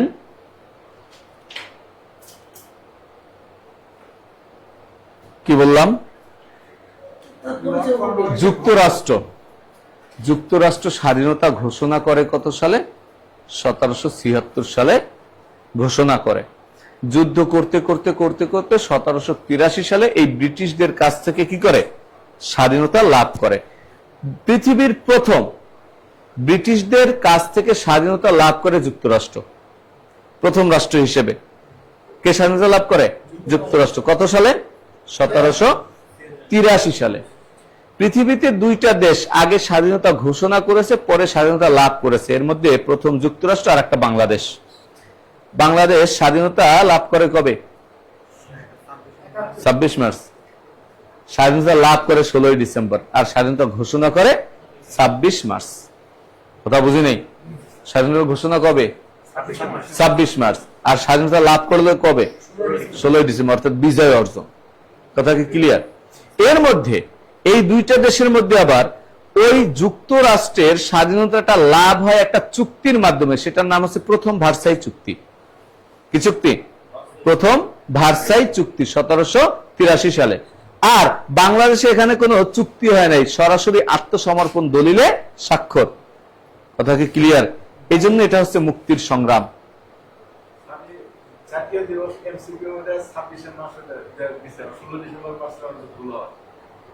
26 মার্চ, যখন থেকে আমরা স্বাধীন তখন থেকে। কথা কি ক্লিয়ার? ওই জায়গায় যে ব্রিটিশরা আত্মসমর্পণ করেছে কাদের কাছে? যুক্তরাষ্ট্রের কাছে। ওই সময় ব্রিটিশ যেই সেনাপতি ছিল, প্রধান সেনাপতি, তার নাম লর্ড কর্নওয়ালিস। কথা কি ক্লিয়ার? কত সালে? 1783 সালে। ওখান থেকে 10 বছর পরে 1793 সালে উপমহাদেশে এসে এইটা করছে। মন থাকবে? তাহলে এটা যদি মনে থাকে তাহলে প্রথম ভার্সাই চুক্তিও মনে থাকবে, যুক্তরাষ্ট্রের স্বাধীনতা লাভও মনে থাকবে, আবার চিরস্থায়ী বন্দোবস্ত মনে থাকবে। 10 বছরের ব্যবধান, 1783, 1793। দেখেন সাল মনে থাকবে কিনা। অনলাইনে যারা আছেন, যারা ভর্তি হন নাই অথবা করেন নাই, সাধারণ জ্ঞান পড়তে গেলে শুধু একটা ভয় থাকে যে সাধারণ জ্ঞান মনে হয় মুখস্থ করার বিষয়, সাল তারিখ এগুলো শুধু মুখস্থ করার বিষয়, মোটেও মুখস্থ করার বিষয় নয়। ব্যাকগ্রাউন্ড অনুযায়ী পড়বেন, ধারাবাহিকতাটা একটার সাথে একটা রিলেশন আছে, রিলেশন অনুযায়ী পড়বেন, তাহলে দেখবেন আপনার এটা হয়ে যাবে, মনে থাকবে। আপনারা রিলেশন অনুযায়ী পড়বেন না, রিলেশন করবেন।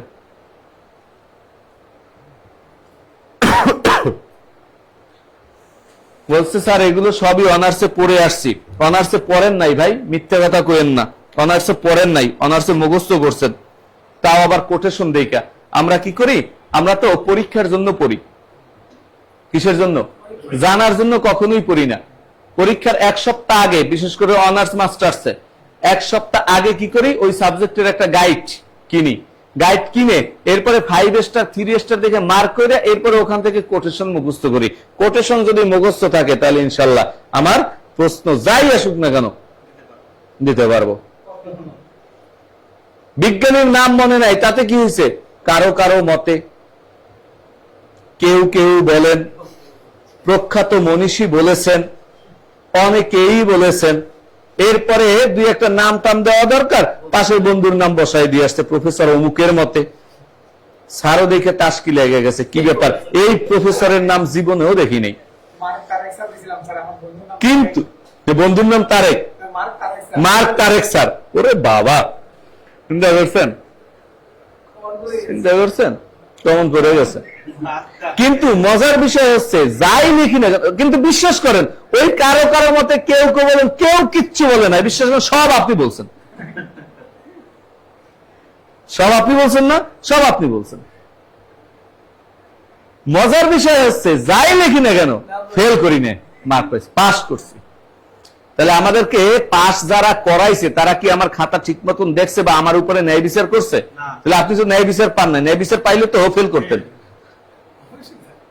কিন্তু ন্যায় বিচার না পাইও আমরা কি খুশি, ওমা ওয়াও একটা সার্টিফিকেট হয়েছে।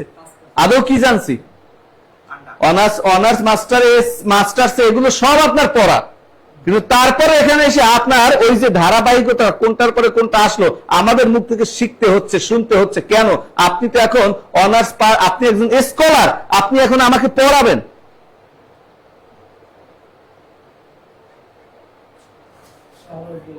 তাই না? আপনি তো আমাকে পড়াবেন, পড়ার টেবিলে এখন কেউ নাই, সবাই এখন শাহবাগে। কিছু করার নাই তো, মুরব্বীরাই আমাদেরকে নামতে বাধ্য করছে, আমাদেরই বা কি দোষ? তোমরা ঠিকঠাক মতো সব পরিচালনা করলে আমাদেরকে নামতে হবে কেন? ওকে, রাগ করেন না। স্যার এত সত্যি কথা বলেন কেন? এটা ডাহা সত্যি।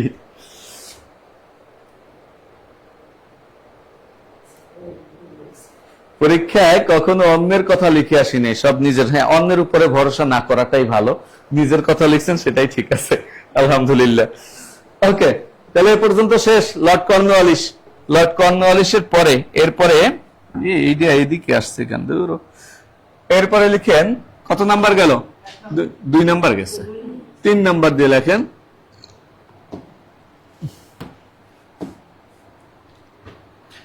তিন নাম্বার দিয়ে লেখেন লর্ড ওয়েলেসলি।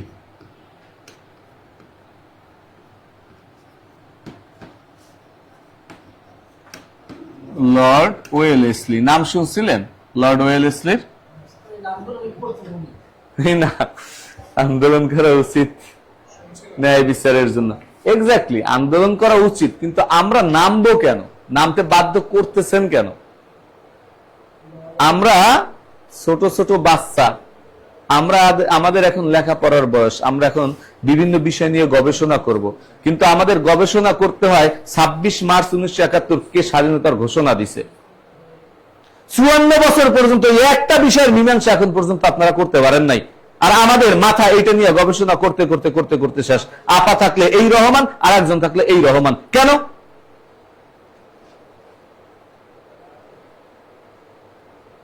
ইতিহাসটা একটাই, ইতিহাসটা আলাদা কিছু নয়।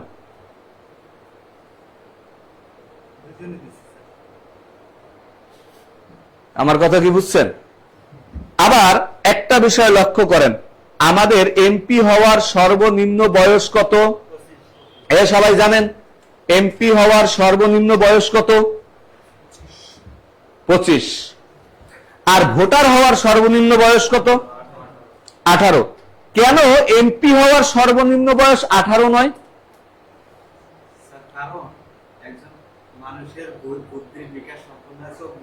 24-এর পরে, এই জন্য 25। তাহলে এমন কি বুদ্ধি নিয়ে আমি 18 বছর বয়সে একটারে দেশের দায়িত্ব দিলাম?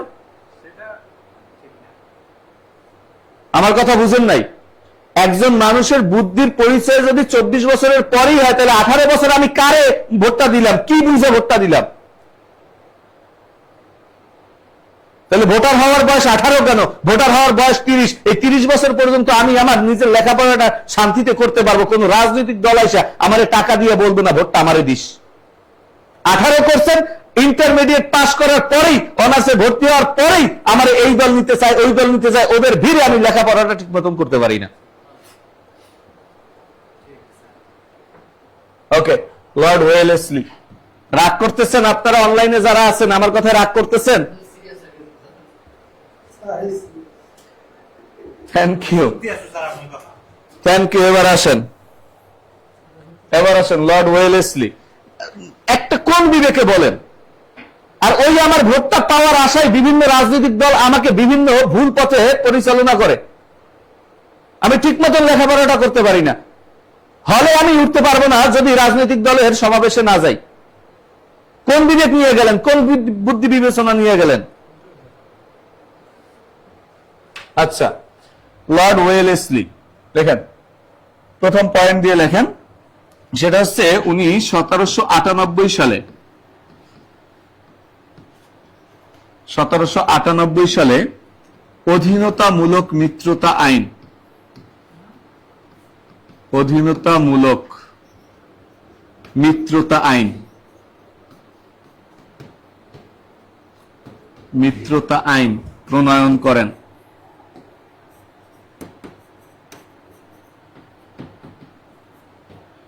আঠারো বছর বয়সে আমার দেশের দায়িত্ব দিতে পারবেন না, অথচ দেশের দায়িত্ব নেওয়ার জন্য আমার ভোটটা নিতে পারবেন। আল্লাহ আপনাদের বিচার করুক। লেখা শেষ। এরপরে 1800 সালে কলকাতার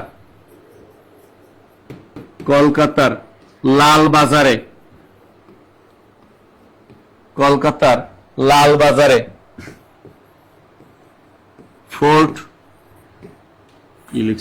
ফোর্ট উইলিয়াম কলেজ প্রতিষ্ঠা করেন। একই সাথে লিখবেন 1801 সালে এই কলেজে বাংলা বিভাগ চালু হলে বাংলা সাহিত্যের আধুনিক যুগ শুরু হয়। বুঝছেন এবার? হ্যাঁ, বাংলা সাহিত্যের আধুনিক যুগ শুরু হয়।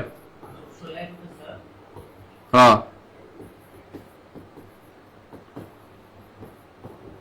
শুরু হয়।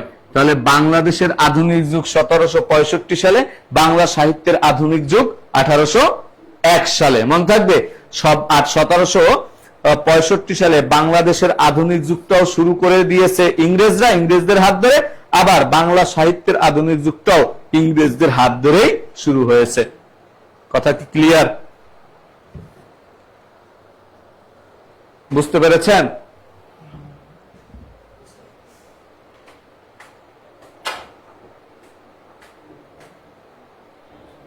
আর এই বাংলা বিভাগের প্রধান কে হন? এই যে বাংলা বিভাগ, এই বাংলা বিভাগ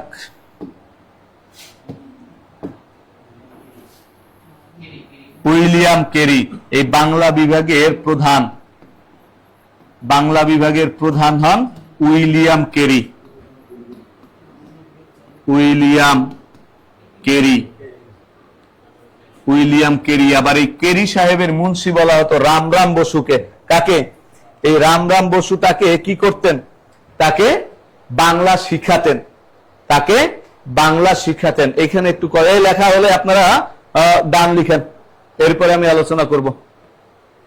এতটুকু লেখা হলে আপনারা ডান লিখেন।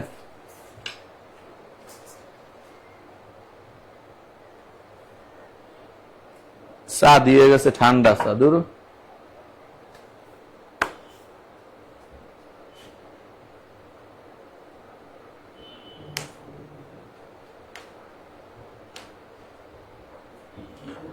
লেখা শেষ, ডান। Thank you.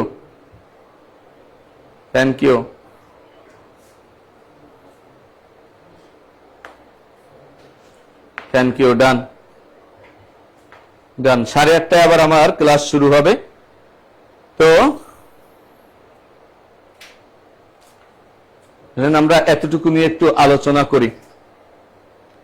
ওকে, যারা অনলাইনে আছেন তাদেরকে আবার একটু রিকোয়েস্ট করব, আপনাদের যদি ভালো লাগে তাহলে আবার একটু শেয়ার করে দেন, আবার একটু লাইভটি শেয়ার করে দেন।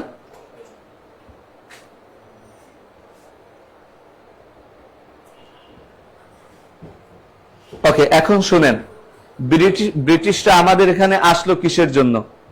ব্যবসা করার জন্য। এরপরে শাসন ব্যবস্থা নিয়ে নিছে, তাই তো? এখন শাসন করবে আমাদের, তারা ক্ষমতায় বসে। এখন আমাদেরকে একটা হুকুম দিলে আমরা বুঝি না, অথবা আমরা একটা বললে তারা বুঝে না। এখন তারা চিন্তা করলো আমাদের ভাষা যদি ওদেরকে শিখাই, তাহলে আমরা যা বলবো ওইটা ওরা সব বুঝবে, ওরা যা আমাদেরকে গালি দিলেও বুঝবো না। তার চেয়ে বরঞ্চ আমাদের ভাষা না বুঝাইয়া আমরা কি করি, ওদের ভাষাটা শিখে নেই। ওই ব্রিটিশ সিভিলিয়ান যারা এদেশে আসতো তাদেরকে বাংলা শিখানোর জন্য ওই উইলিয়াম কেরির নেতৃত্বে বাংলা বিভাগ চালু করা হয় ফোর্ট উইলিয়াম কলেজে। ক্লিয়ার? এবং এই ফোর্ট উইলিয়াম কলেজের উইলিয়াম কেরি যার কাছে বাংলা শিখতেন, সেই রামরাম বসু, কেরি সাহেবের মুন্সি, তাকে তার অধীনেই ওই কলেজে চাকরি করতে হচ্ছে। অর্থাৎ যিনি শিক্ষার্থী, যিনি ছাত্র, তিনি বাংলা বিভাগের প্রধান, অথচ তিনি বাংলার কিছুই জানে না। আর যিনি শিক্ষক, তিনি ওই না জানা ছাত্রের অধীনে একজন শিক্ষক। তার মানে বোঝা যায় বাংলা বিভাগ কি আমাদের জন্য চালু করেছিল, নাকি ব্রিটিশরা ব্রিটিশদের জন্য চালু করেছিল। কিন্তু ওই চালু করার পরে তারা শিক্ষা গ্রহণ করার যে পদ্ধতিটা বা যে গ্রন্থগুলো রচনা করতে বলল, ওই গ্রন্থগুলো বর্তমানে আমাদের বাংলা সাহিত্যের একটা সম্পদ হয়ে দাঁড়ালো। তার মানে বাংলা সাহিত্যের সম্পদ তৈরি করার ক্ষেত্রেও ব্রিটিশদের অবদান এখানে আমাদের আছে, আছে কিনা? আছে। কথা কি ক্লিয়ার? ওকে, এতটুকু আমরা বুঝছি কিনা? তাহলে ফোর্ট উইলিয়াম কলেজটা কে প্রতিষ্ঠা করেন? Lord Wellesley. আর বাংলা বিভাগের প্রধান কে ছিলেন? William Carey. এই দুইটা নাম কিন্তু আপনারা সুন্দরভাবে মনে রাখবেন, ঠিক আছে? পরীক্ষার হলে যেন এই দুইটা এলোমেলো না হয়। প্রধান শাসক কিন্তু লর্ড ওয়েলেসলি। কথা কি ক্লিয়ার? ওকে, আশা করি বুঝতে পেরেছেন। Thank you, thank you. আবার এই ফোর্ট উইলিয়াম কলেজে যে কজন শিক্ষক ছিলেন, যে কজন কর্মরত ছিলেন, তাদের মধ্যে সব থেকে বেশি 5টা গ্রন্থ রচনা করেছিলেন মৃত্যুঞ্জয় বিদ্যালঙ্কার। কি নাম? মৃত্যুঞ্জয় বিদ্যালঙ্কার। এই দুজনের নাম কিন্তু একটু জানবেন। আবার এই উইলিয়াম কেরিও কিন্তু গ্রন্থ রচনা করেছেন। তার নাম, একটা গ্রন্থের নাম কথামালা। কি নাম? কথামালা। ধরো বাংলা সাহিত্য পড়ানো শুরু করছি, বাদ দেন। আচ্ছা, স্যাররা পড়াবে না। এতটুকু বুঝছেন কিনা? হ্যাঁ, না কথামালা না, কথোপকথন। আর একটা হচ্ছে ইতিহাস মালা। দুইটা গ্রন্থ, একটা কথোপকথন আর একটা কি ইতিহাস মালা। এটা যাই হোক, তাহলে আজকের আমরা এই পর্যন্ত রাখবো। আমার আবার 1:30টার সময় ক্লাস আছে। এবার বলেন, যারা অনলাইনে ক্লাস করলেন তাদের কেমন লাগলো, অথবা তাদের কোনো প্রশ্ন আছে কিনা আজকে যতটুকু আলোচনা করলাম তার মধ্যে?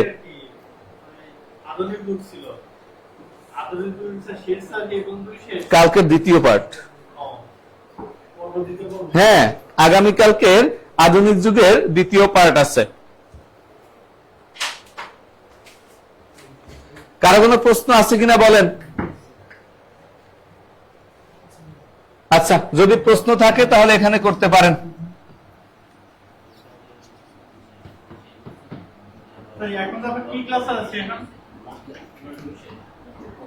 না, জানি না।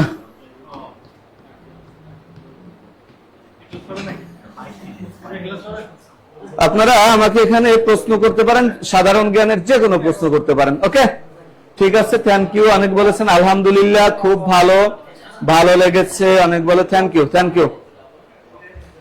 সব সময় ভালো স্যার, অনেক ভালো লাগবে। ওকে, থ্যাংক ইউ, থ্যাংক ইউ। দোয়া করবেন। আবার আপনাদের সাথে দেখা হবে নেক্সট কোনো ফ্রি ক্লাসে। হ্যাঁ, ততক্ষণ ভালো থাকবেন, ততক্ষণ ভালো থাকবেন। ধন্যবাদ পাখি আপু, আপনাকে অসংখ্য ধন্যবাদ। Thank you, always best. আচ্ছা আচ্ছা, ঠিক আছে। কোনো কিছু জানার থাকলে অবশ্যই আপনারা আমার সাথে এখানে প্রশ্ন করতে পারবেন। ঠিক আছে, তাহলে ভালো থাকবেন সবাই। আসসালামু আলাইকুম, ধন্যবাদ সবাইকে। Good night.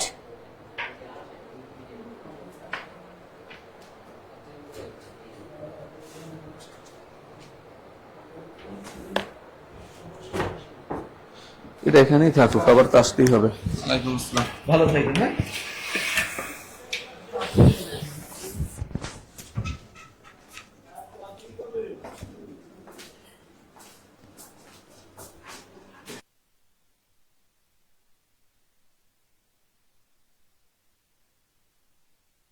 দেবেন না তো এটা অস্ত্রের মধ্যে কাটে দে এটা অস্ত্রের মধ্যে নিয়েছে কি জানো বলবেন না আমারে স্যাররা আছে আমি যদি না স্যার নিয়ে যাই না সামনে অস্ত্র